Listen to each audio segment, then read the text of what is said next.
Monday to me is literally one of the most important days of the Ohio State football season because there's an opportunity to all the things you think in the off season, you get some information, some valuable firsthand. We saw it with our own eyeballs. So I feel like after watching a full practice on the first day of spring football on Monday, I feel like we know a lot more than we did before that. However, there were some guys who were hurt and not working out. There's still a lot of positions that are up in the air. We don't know everything. Doug Lesmerises, auth-smeans-auth, Nathan Baird. Stephen, who is the one guy that you are still very curious about that you feel like maybe on Monday you didn't learn much about? We hope to have some more open practices, that we get to watch a full practice again later in camp. Who do you still want to learn about? Josh Proctor. And we all know he can make, he's had flashes and he can make plays. But he also had some moments, Clemson to be an example, where he was out of position, he got beat, it ended up in a long run for Trevor Lawrence for a touchdown, which was a huge play at the moment. So him not being out there on day one, and you're still kind of learning. Jordan Fuller was such a solid eraser. No, he wasn't the playmaker maybe that Josh Proctor is, but he was so consistent in his role of making sure nothing got behind him. And Josh Proctor has not been that, mostly because he hadn't been on the field, but we haven't seen a consistency with Josh Proctor. We've seen high moments and we've seen low moments, and because he wasn't out there, we weren't able to see, where has that progression been.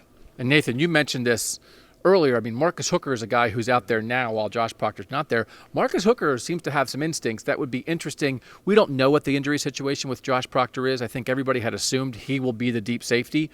But if he's out for any period of time and Marcus Hooker flashes some stuff, there's only one safety in this defense. That could end up being an interesting battle to see who gets on the field there. Nathan, who's your guy? I still want to see some more from Tron Vincent, and he was limited in practice today. He was working right over here doing the sled and stuff. He's out there hitting things. So that's a good sign for Ohio State. Obviously, it's a guy who last year, I got here right before the season, I've never seen the guy play football because his arm was all wrapped up, and after I think it was labrum surgery, he's just been out this whole time. So he is someone that I think is potentially the critical piece of this defense, at least the defensive front seven. They need someone with his kind of skills, his potential impact to create some of the pass rush that isn't going to be coming from the defensive ends now that there's no Chase Young. He just seems like a guy, his skill set, his abilities can get in there and penetrate and be a force, but he is still working back from injury, and I think it makes sense that they're bringing him along slow. He's just someone that I want to see later on in the spring. What is he doing compared to what he's able to do today? Guy for me, and this does not actually, I think it's not maybe that important for the team. It's just almost like a personal curiosity for the player for me, is Jalen Gill.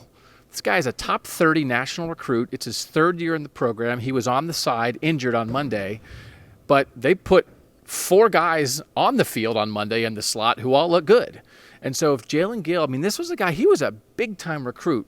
He's from the Columbus suburbs. You assumed he was always going to go to Ohio State, but he looked around. He looked at USC and some other schools, but he was like a local kid. It's like, okay, you get that local 5-star, and he just hasn't made an impact yet. And so with as many guys as there are in the slot, it just would be almost hard for me to imagine that a Columbus kid who comes here as a 5-star recruit and just never makes an impact, never even really plays, that if he doesn't do something this spring with all the other options they have in the slot, he really could get bypassed kind of once and for all, I think. And if he does not show now that he belongs on the field at a crowded position, he's just going to be one of these kind of lost guys. Maybe he would transfer. Maybe he would find success somewhere else. Who knows? You never know about a guy like that. I hate to put the word transfer out there with a kid, but it's just this is a big-time dude. And this is his year to show it. And unfortunately for him on day one, he was on the side with an injury. So I would just like to see him put his best foot forward and take a shot because, man, they got some options in the slot. But, man, when that kid got here, you thought he was going to make some noise. Stephen, Nathan, Doug, just consume us.